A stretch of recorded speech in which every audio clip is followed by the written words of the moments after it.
Vedecká elita určila z pozície moci, čo je pravda a čo nie. A vedecká komunita sa jednoducho podvolila.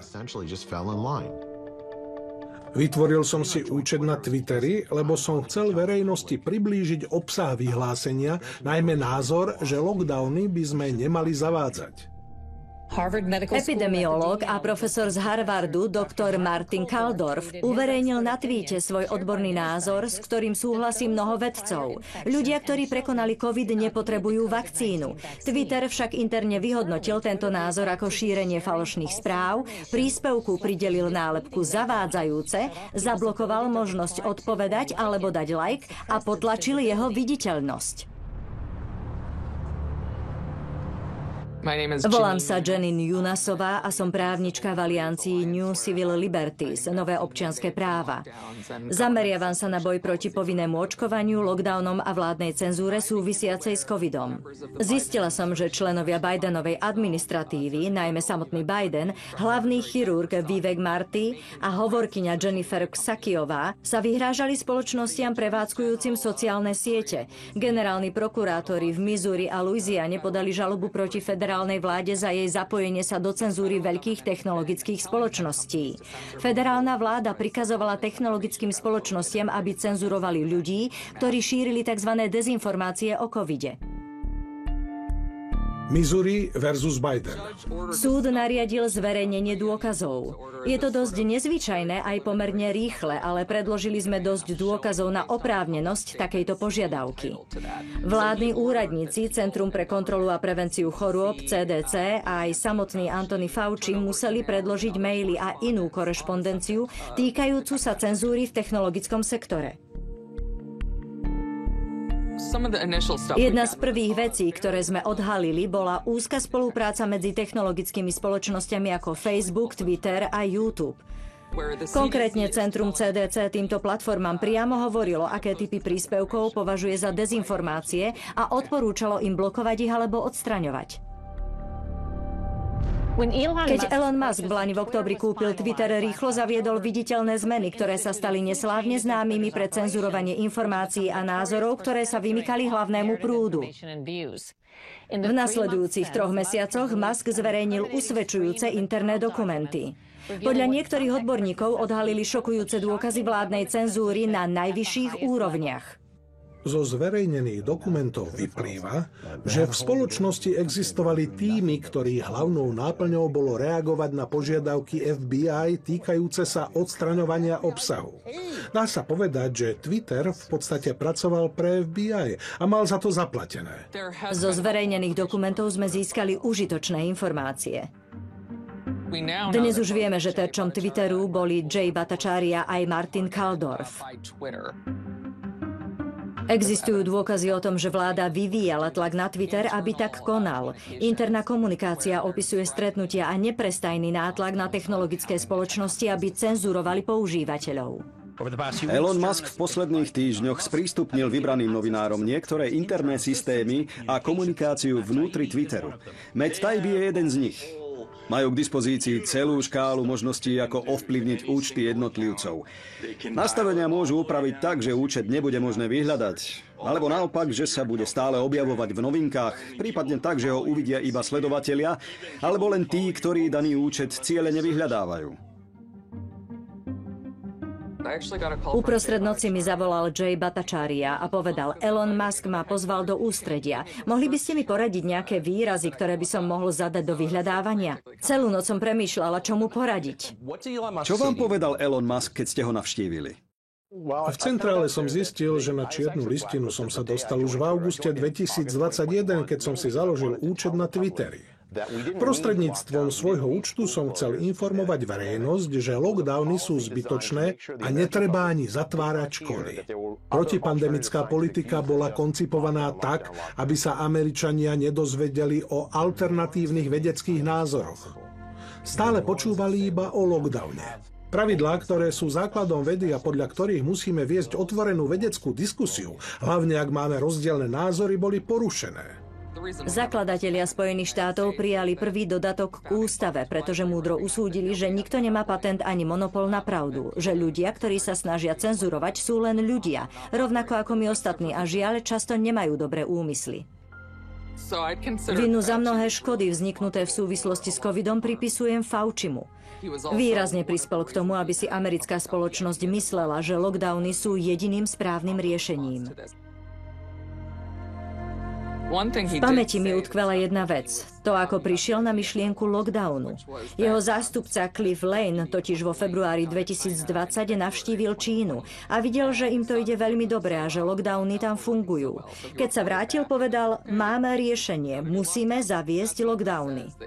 To znamená, že tomu uveril. Myslím tým, že buď bol veľmi naivný, alebo klame, neviem. 23. november 2022, Bethesda, Maryland. Výpoveď doktora Anthonyho Fauciho. Dobré ráno. Môžete uviesť do záznamu svoje meno? Volám sa Anthony S. Fauci. Doktor Fauci, akú funkciu zastávate?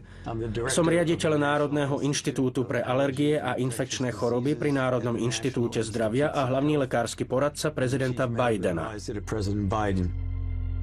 Chceli sme mu položiť otázky týkajúce sa jeho zapojenia do cenzúry sociálnych sietí, ale vedela som, že to bude zložitejšie.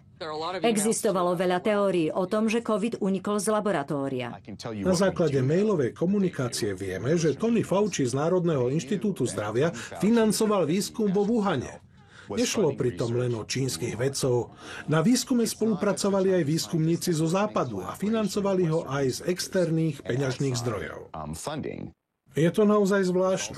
Existuje vírus, ktorý sa veľmi ľahko šíri medzi ľuďmi, no napriek tomu nie sme schopní nájsť jeho pôvod v prírode. Spomínate si na telefonát, keď ste vyjadrili obavy, že tvrdenia na sociálnych sieťach o laboratórnom pôvode vírusu by mohli poškodiť dôveryhodnosť a financovanie vedeckých projektov?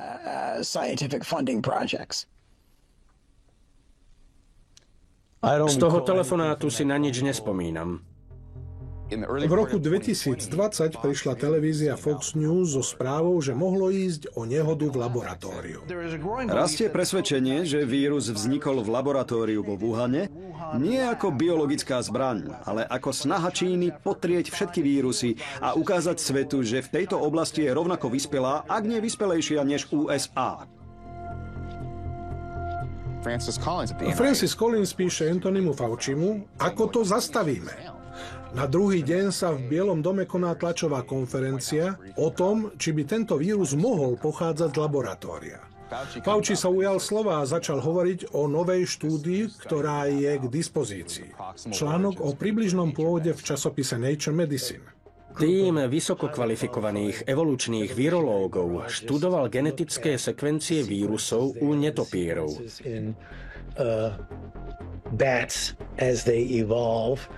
Zistili, že mutácie, ktoré viedli k súčasnej podobe vírusov, sú plne v súlade s predpokladaným prenosom zvieracieho vírusu na človeka.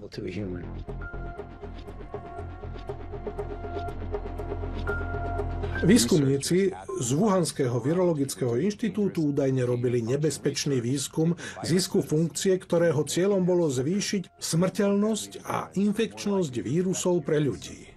Výskum zisku funkcie alebo gain of function zakázala Obamová administratíva, lebo je nebezpečný. Koncom januára povedal Christian Andersen Anthonymu Faucimu, že si myslí, že vírus bol geneticky modifikovaný a je možné, že unikol z laboratória. Vedelo sa, že výskumníci vo Wuhanskom virologickom inštitúte robili nebezpečný výskum zisku funkcie a že laboratórium malo problémy s biologickou bezpečnosťou. Len čo sa o tom všetkom dozvedeli, začali to popierať a snažili sa vytvoriť úplne iný príbeh. Potom diskutovali s farárom zo spoločnosti Wellcome Trust a s Anthonym Faucim, ktorí sa podieľali na financovaní výskumu. Napokon sa situácia vyvinula úplne opačným smerom. Ľudí, ktorí poukazovali na to, že je to celé zvláštne a neprirodzené a že vírus by mohol byť geneticky modifikovaný, začali označovať za konšpirátorov. Je dôležité uvedomiť si, že náhodný únik je naozaj veľmi pravdepodobný a nie je to len okrajová teória. Podľa zverejnených interných dokumentov sa v četoch na sieti Slack objavili správy, v ktorých niektorí vedci vyjadrovali pochybnosti o svojom výskume.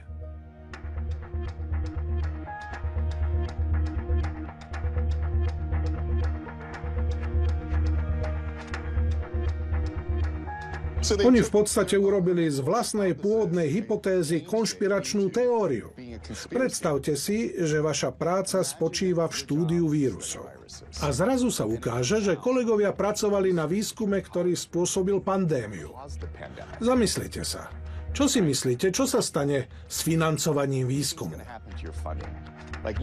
Jednoducho si uvedomíte, že vaša kariéra je v ohrození.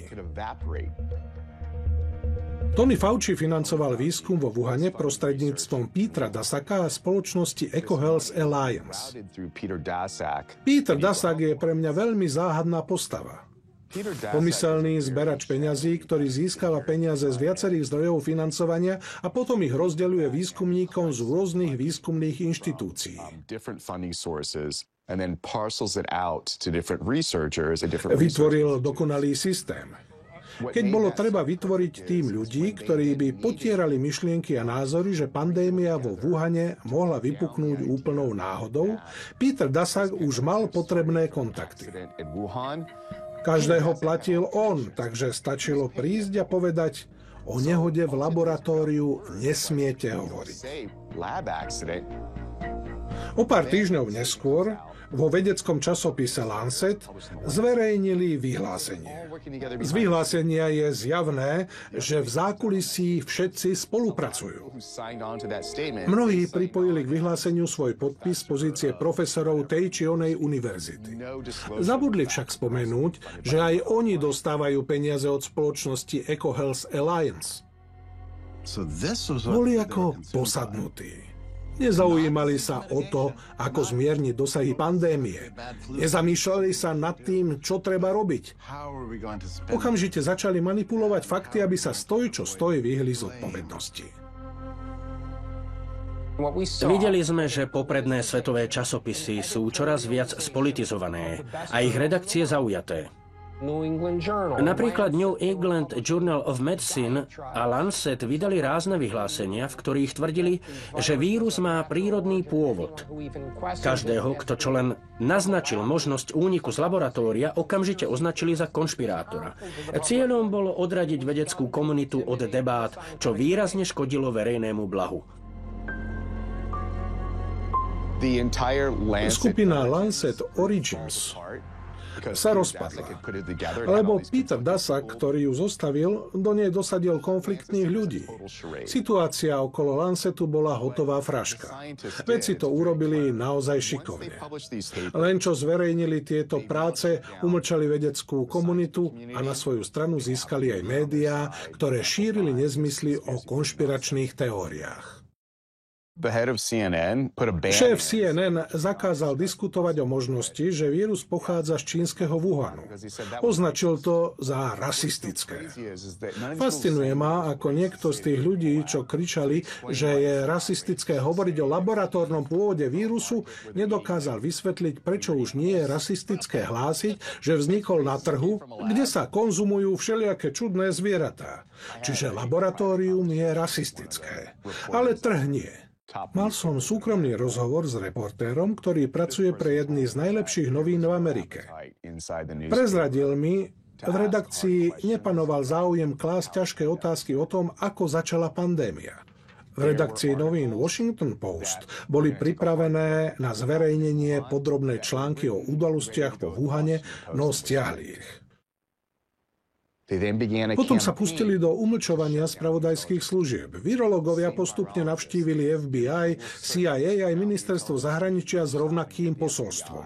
My sme tu tí vzdelaní. Nešlo o žiadnu laboratórnu nehodu.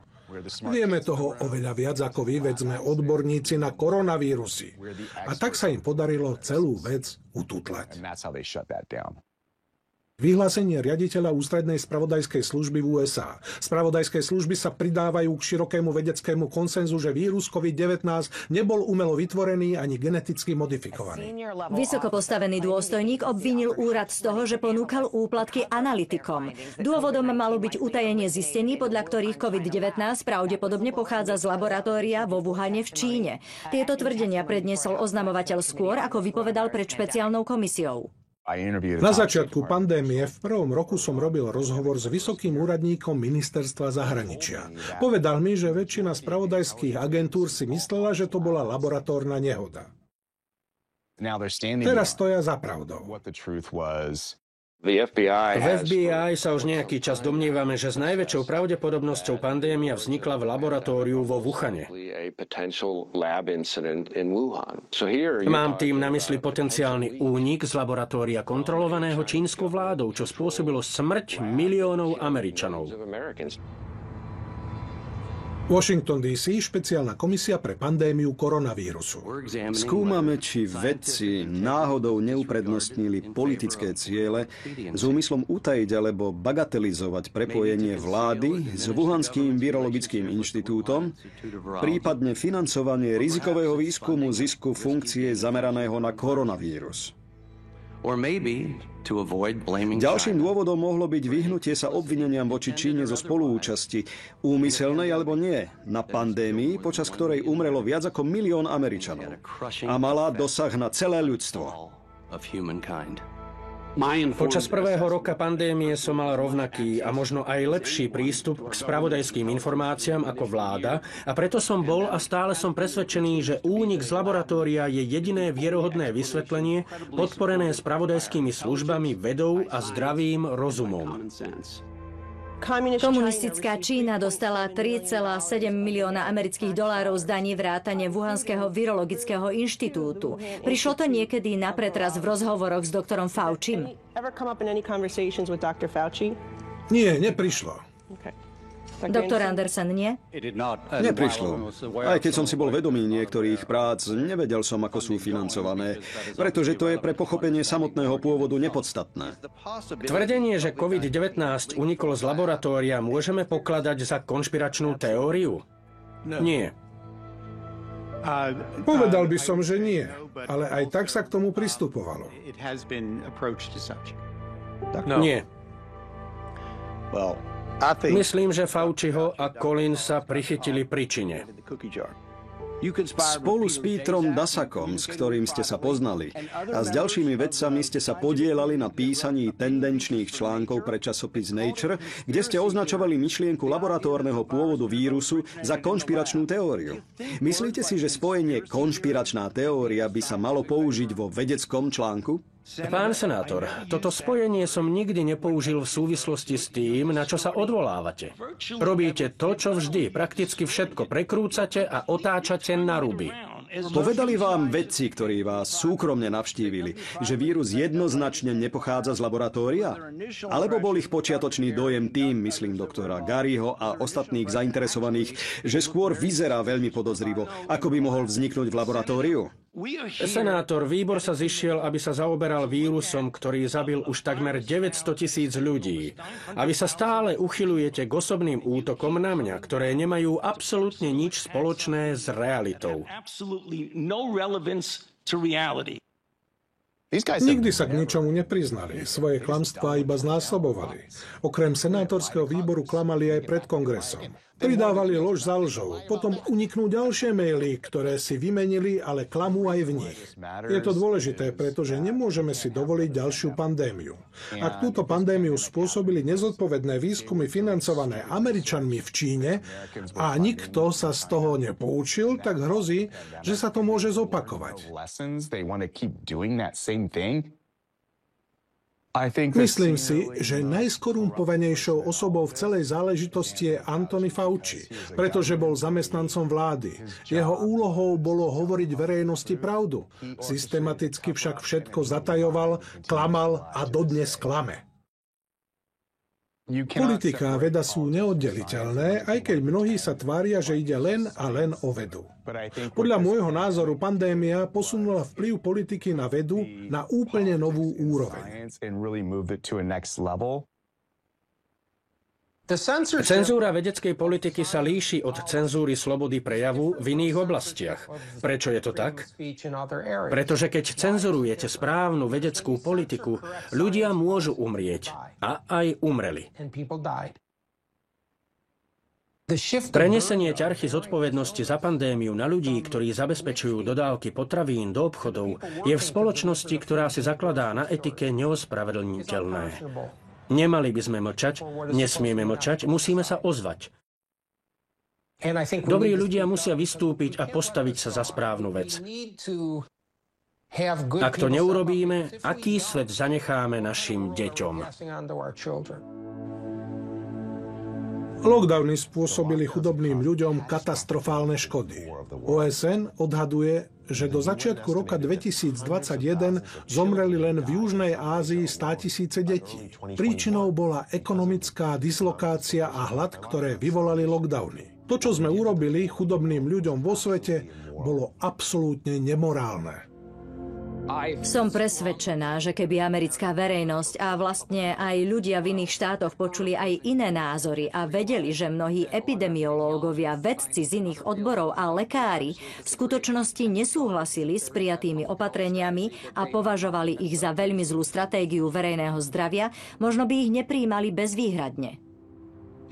Absurdita spočíva v tom, že zdravotnícke úrady si mysleli, že dokážu prebudovať spoločnosť až do bodu, keď sa blízki ľudia nebudú stretávať. Čo si mysleli, že to prinesie? Nedokážeme vyjadriť, akú obrovskú stratu predstavuje Kajova zbytočná smrť. V rodine, medzi priateľmi a v celej komunite zostal obrovský smútok a prázdno. Kaj mal všetko pred sebou a nás, jeho rodičov, táto strata absolútne zronila. Aké sú základy civilizovaného sveta? Čo vôbec znamená sloboda? Čomu by sme mali veriť? Bremeno mladých spočíva v znovu objavovaní oných základov. Dnes už vieme, že ich nemožno brať ako samozrejmosť. Musíme sa vrátiť k veľkým mysliteľom minulosti, ktorí vybudovali tento svet, ktorých nazývame civilizáciou, pretože všetko o ňom bolo spochybnené. Všetko.